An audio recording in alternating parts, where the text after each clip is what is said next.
So, like all of our guests, Herbie very kindly sent us a few photographs of your earlier days, just so we can see where you've come from. So this first one here is you at school. So where was that?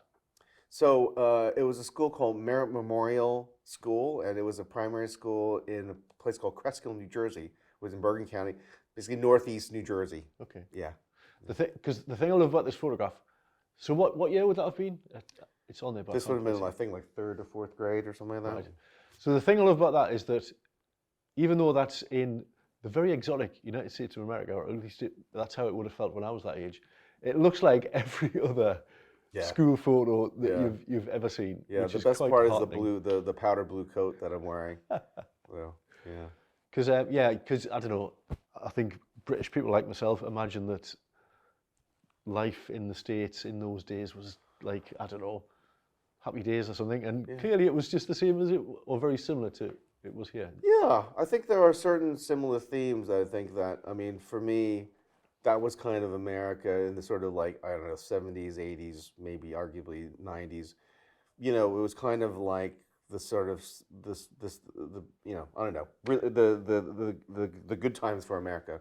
So the economy was strong, and there was just a sense of optimism and this kind of like moral sense of what it was to be an American, if you will. And yeah, and sadly, probably with maybe with the aftermath of sort of Reaganism and the sort of like reintroduction of this kind of much more uh, sort of Ayn Randian sort of like sort of pursuing your self interest and above all else was a good thing and morally defensible and we had movies like Wall Street and Gordon Gekko and Greed is Good and all that sort of stuff at the beginning of the era, but that's unfortunately just carried through. And the America of today is such a different place, even though it's still obviously in terms of its economic and technological leadership, it's still very much a superpower. But if you look beyond the macros and you look beyond and look to actual real life, it's a very different story for arguably most people now. And just the sense of anxiety and tension that when I spent 5 weeks this summer, mostly on the road with my daughter looking at college campuses, and I was really just taken aback by how different it just felt, And I've been going back multiple times a year for years, and it just felt like every year. I mean, COVID obviously to some extent probably accelerated some of that. I'm not saying it's a dystopian or anything like that, but it is different, and it does feel different, generally speaking, in not great ways. Yeah, I would tend to agree. I mean, I've only been to the States a few times, but the first time was in 2005. The more recent time was in 2017, and I did notice The difference. quite a difference. Yeah, for sure. Just it's hard to pinpoint what that difference is, but there was a definite difference, and as you say, probably not necessarily for the better. Sadly, yeah, sadly not. Sadly not. Yeah. So, but yeah, I bet, and it was. I look back fondly upon the photo and. So what were you good what were times. you what you were you into?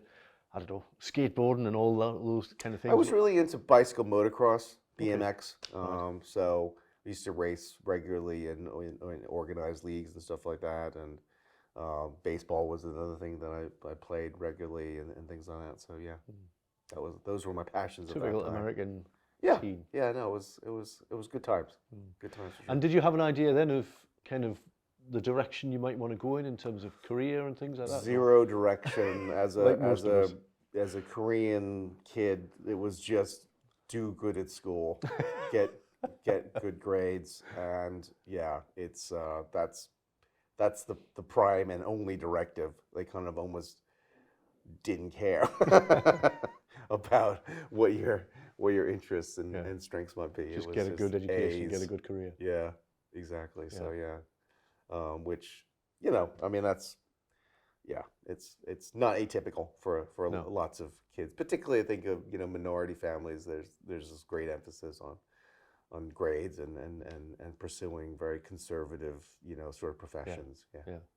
And did you fulfill those dreams in terms of how well you did? Yeah, to some extent. I mean, so as I mentioned, so I did manage to get myself into Princeton, and I did reasonably well there. And then I got my MBA from the Wharton School, But yeah, I mean, they were. I mean, I had great experiences, and things like that. Because those second photographs, they're from that time at Princeton, is that right? That's right. Yeah, that's right. Yeah, from my time during Princeton University, and it's a kind of Disneyland for thinking people in some ways. It's in a very safe, benign, beautiful setting, and you don't have to worry about anything practical in real life other than showing up to class and doing well.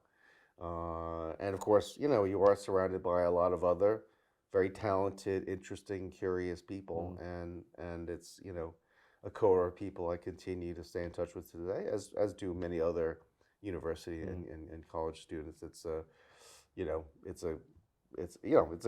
sort of great feeling of sort of joint exploration and such like. So yeah, no,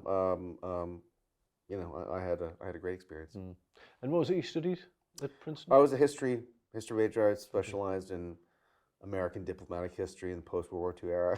Okay. Yeah, no, it was really interesting. I think for me, that there were two things that I think it gave me was you do a lot of writing, and so my written communication came along that in a big way, and that's just a skill that has stuck with me, and I feel like has given me advantages to be able to communicate, in a clear, compelling way, and and as well as all the sort of like people development things, and that's really what I would advise, young people, is that if you are going to do the uni route, of course, learn stuff, figure and all that. But a lot of it is around also like don't waste the opportunity to hang out and meet lots of other really interesting people, some of whom could be lifelong friends or whatever, a lifelong partner or whatever it might be. Yeah. And yeah, I mean, you're never going to get another time in your life where you're going to spend 3 to 4 years with a bunch of other people that are in very similar circumstances, and then boom, and then you go off and you obviously go off to whatever post uni career that you then you real life starts. Real life begins to start. Doesn't really start, but it begins to start certainly there. And we all know the sort of difficulty that some have transitioning from the university bubble to the real world. So then you did an MBA. Yeah, I did an MBA at the Wharton School in Philadelphia. Again, I did it for, I think most people did it for very mercenary reasons. It's just hopefully gonna do this degree after 2 years and come out with a higher paying, prestigious job. And and that certainly that happened for me. I think for me, it was one of the things I genuinely find it to be intellectually a lot more interesting than I thought it would be. Okay. Again, really interesting, great people that a number of which that I consider best friends to this day. For me, the most important thing was I entered in September 1994, and one of the first things you do is you go on a IT orientation is one of the first sort of things and you get an email address. And they show you how to work the printer, and an email address then was a pretty new thing. It was I remember novel. getting my email address and wow. Yeah, it was who can I email? And I couldn't think of anyone else who had one. But what they showed me, almost as an afterthought, was something called an internet browser. It was Netscape Navigator 1.1, one of the earliest versions of the modern browser. And of course, you had the advantage of not being on a dial-up modem, but you were on a fat university T3 or whatever it's called, broadband pipe. And I was just blown away, like what you could do with this thing, And after that, so So everything changed after that. Yeah, so I went, instead of, I thought I was going to go work in FMCG, fast-moving consumer goods, and I had some offers from like Johnson & Johnson and places like that. But I had this opportunity to go join the internet division, which just opened up at IBM. Okay. And I just, even though the money was less, and it was like they didn't know what job I was having, but it just but I was just like, I got to work in this internet thing. And that was my first post business school job was at IBM. So yeah, and I had a great time, great experience. Because I remember, because I was working for ICI at the time, and the company mathematician, because we had one of those, well, we had a few actually, because I was one of the few physicists working in this big chemical organization, and there were 2 or 3 of us in a team, and we got word from the company mathematician that he'd got this thing called the internet. The company mathematician, Yeah, wow, yeah. that's cool. And so we all went up to his room and all huddled around the screen, and I think it was called Mosaic. Yeah. It was rubbish. Yeah. But it was absolutely mind-blowing at the same time. Yeah. And we all just looked at this thing and then looked at each other and thought, wow, that's incredible. Yeah. And yeah, I think like you, I mean, I didn't move into that field, but I kind of, my world did shift ever so slightly. You had a glimpse of the future. Yeah, exactly. Nice. Exactly. So that must have been an amazing place to work in those early days of the internet at IBM. Yeah, it was genuinely a privilege, and to be working at a place like IBM at the dawn of the modern internet, if you will. And but I mean, they were also fumbling around as well. I mean, IBM never became a major player in the internet, and so yeah, but it was great to be there at the time. So